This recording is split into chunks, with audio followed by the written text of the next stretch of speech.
dan lebih sulit lagi menolak sungai hadiah yang tak berujung yang dibawa oleh Ibnu Salam untuknya. Rempah-rempah dari India,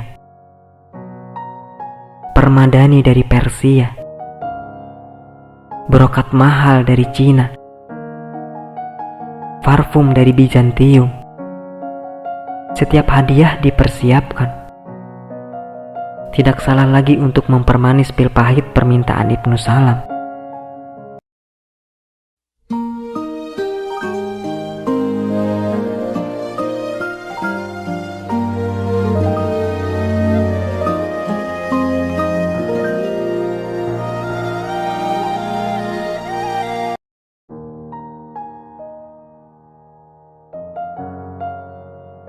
Ayah Laila memberitahu Laila tentang kemenangan Naufal.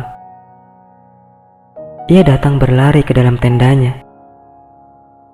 Jubahnya penuh dengan percikan darah. Serbannya miring. Ia sangat kelelahan. Namun, walau tidak terdengar jelas, ada nada kemenangan dalam suaranya. Laila merawat luka dan memar ayahnya. Sementara lelaki tua itu menceritakan apa yang telah terjadi. Orang tua itu menepuk pundaknya dan dengan bangga berujar, "Siasat yang hebat. Sebuah tindakan yang cerdas. Aku telah melakukan hal yang mustahil. Aku telah menjinakkan makhluk yang buas, Naufal, dengan lidahku." Tidak sampai beberapa menit kekalahan yang ditimbulkan kepada kita, aku telah menunjukkan kepadanya siapa pemenang sesungguhnya. Laila mendengarkan. Ia tersenyum dan mengangguk demi menyenangkan ayahnya. Tapi hatinya hancur. Ia merasa bahwa ia akan segera mati karena duka. Tetapi tentu saja ia tidak dapat menampakkan perasaannya yang sesungguhnya. Hari berganti hari dan Laila terus menderita dalam kesunyian.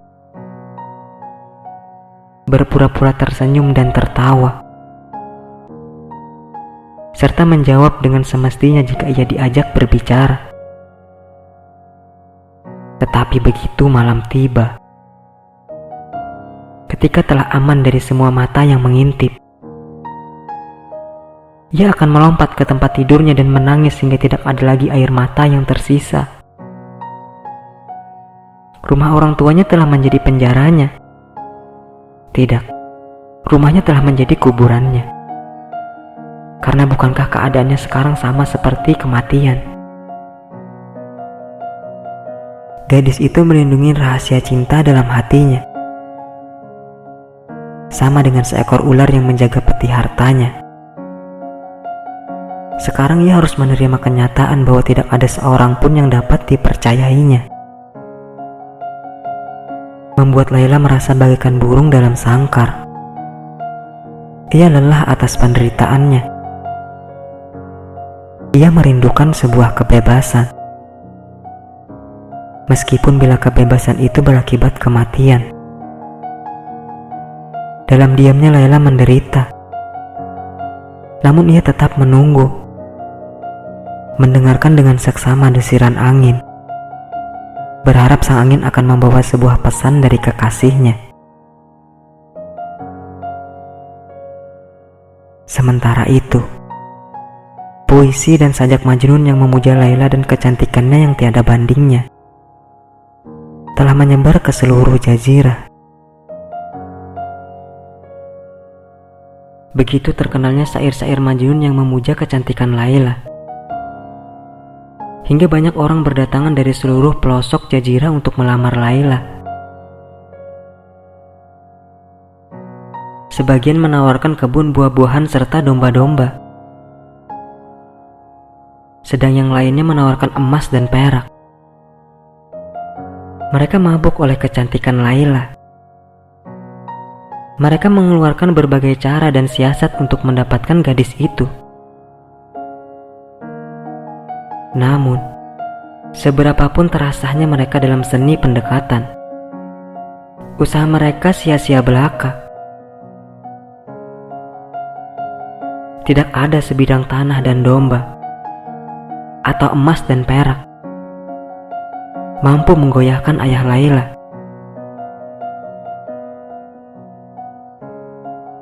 Bagi ayahnya, Laila adalah sebuah intan berharga yang harus dijaga dalam kelembutan dan kasih sayang. Baginya, anak gadisnya itu adalah sebuah peti permata yang kuncinya tidak akan diberikan begitu saja dengan mudah. Laila sendiri tersentuh oleh perhatian ayahnya dan menampakkan rasa terima kasih atas perhatian itu dengan senyuman dan kasih sayang. Tapi senyuman itu bagaikan senyuman lilin yang menyala, yang perlahan-lahan meleleh karena terbakar. Senyumannya adalah senyuman yang menyembunyikan duri.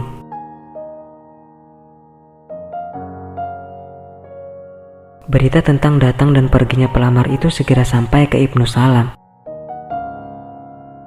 Ia menjadi marah karena membayangkan banyak tangan kotor yang sedang mencoba menggapai-gapai perhiasan yang telah dijanjikan kepadanya. Kesabarannya habis dan amarahnya memuncak. Ia tidak dapat menahan lagi, dan dengan segera ia menyiapkan sebuah kafilah yang menyamai kafilah sultan.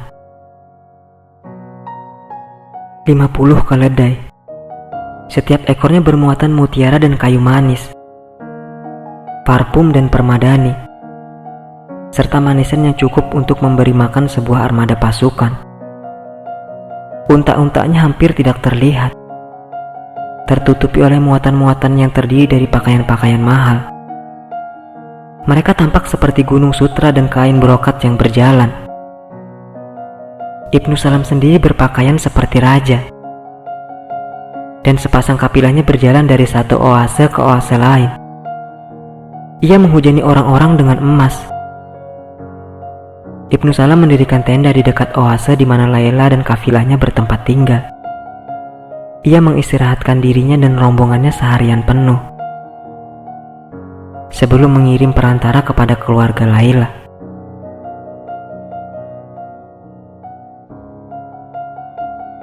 Perantara itu adalah orang yang sangat fasih berbicara, mahir dalam seni berpidato. Ia dapat merangkai sebuah mantra sihir dengan kata-kata. Begitu pandainya ia berbicara hingga ia dapat mencairkan hati yang paling keras sedikit pun. Begitu hebat pidatonya hingga ia dapat menghidupkan orang mati dengan kepasihannya bicara dan kekuatan argumennya. Kata-kata yang mantap dari perantara Ibnu Salam sangat sulit untuk ditolak.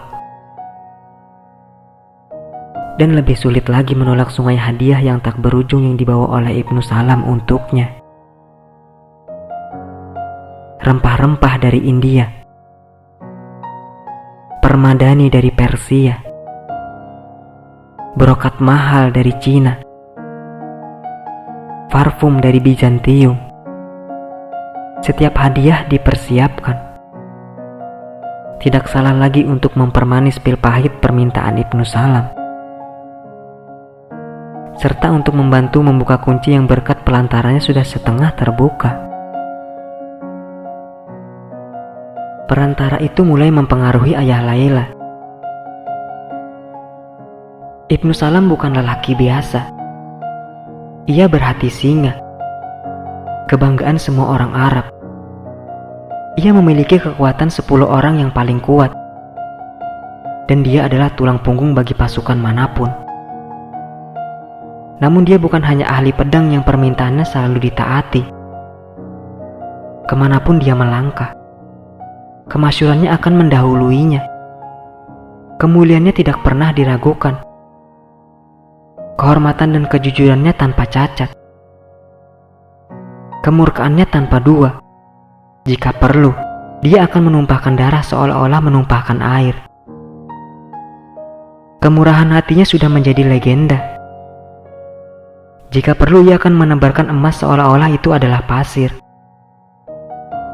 Apakah kau akan menolak lelaki seperti itu sebagai menantumu? Jika kau membutuhkan seseorang yang dapat dipercayai, dia akan mencarikannya untukmu. Jika kau membutuhkan perlindungan, dia akan memberikannya untukmu. Seperti hujan di musim semi, kata-kata perantara itu menghujani ayah Laila. Hampir tidak memberinya kesempatan untuk menjawab. Apa yang harus dilakukan ayah Laila? Apa yang harus dikatakannya? Bukankah ia telah menjanjikan anaknya kepada Ibnu Salam? Kejadian-kejadian datang silih berganti begitu cepat, dan ia lebih suka menunggu lebih lama.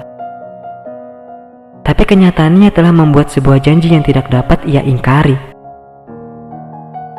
Ia mencoba mencari berbagai macam alasan, berbagai jalan keluar,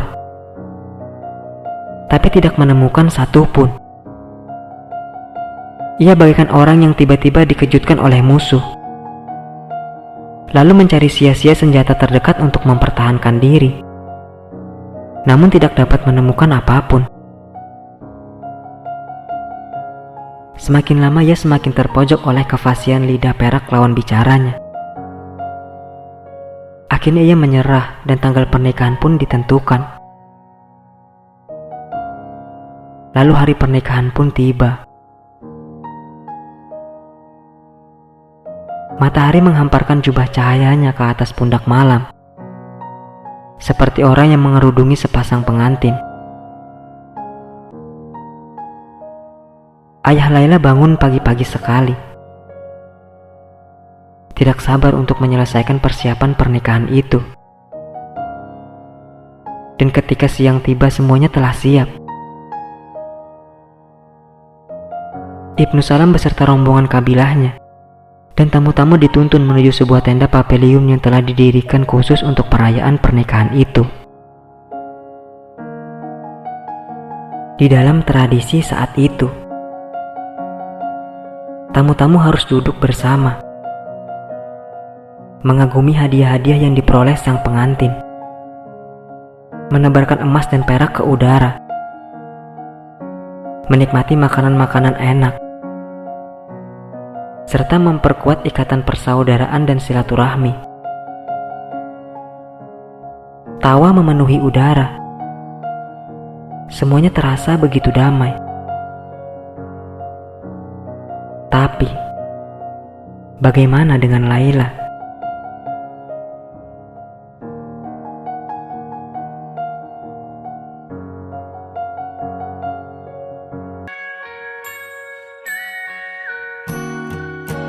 You are my sunrise, you are the daylight, hide in the shadows of my mind.